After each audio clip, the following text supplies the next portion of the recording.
بسم اللہ الرحمن الرحیم۔ السلام علیکم ورحمۃ اللہ وبرکاتہ۔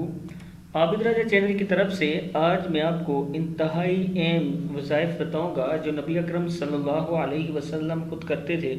اس سے پہلے میں اپنے تمام دوستوں سے گزارش کروں گا کہ اس چینل کو سبسکرائب کریں تاکہ ڈیلی ویڈیو آپ لوگوں تک پہنچ سکے۔ تو سٹارٹ کرتے ہیں آج کا لیسن۔ بسم اللہ الرحمن الرحیم۔ استغفر اللہ کیا ہے؟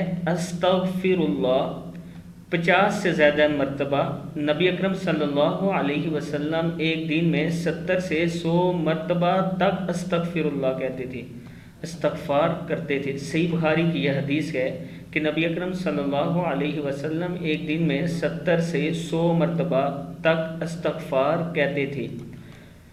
دوسرا ہے لا حول ولا قوت الا باللہ، 30 سے زیادہ مرتبہ کہتے تھے۔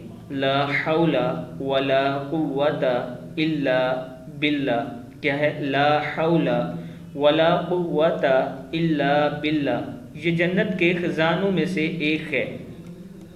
آگے حسبنا اللہ ونعم الوکیل، حسبنا اللہ ونعم الوکیل 31 سے 33 مرتبہ کیا ہے؟ حسبنا اللہ ونعم الوکیل۔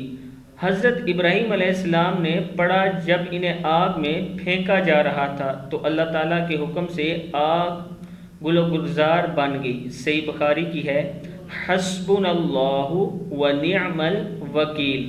حضرت ابراہیم علیہ السلام نے پڑھا جب انہیں آگ میں پھینکا جا رہا تھا تو اللہ تعالیٰ کے حکم سے آگ گل و گلزار بن گئی۔ اس کے آگے ہے یا حی یا قیوم برحمتک استغیث، یا حی یا قیوم برحمتک استغیث 20 سے 22 مرتبہ۔ رسول اللہ صلی اللہ علیہ وسلم کو جب کوئی مشکل معاملہ پیش آتا تو پڑھتے، جامعہ ترمذی کی ہے یا حی یا قیوم برحمتک استغیث کیا ہے؟ یا حی یا قیوم برحمتک استغیث۔ صدق اللہ العظیم۔ اس ویڈیو کو آگے شیئر ضرور کریں۔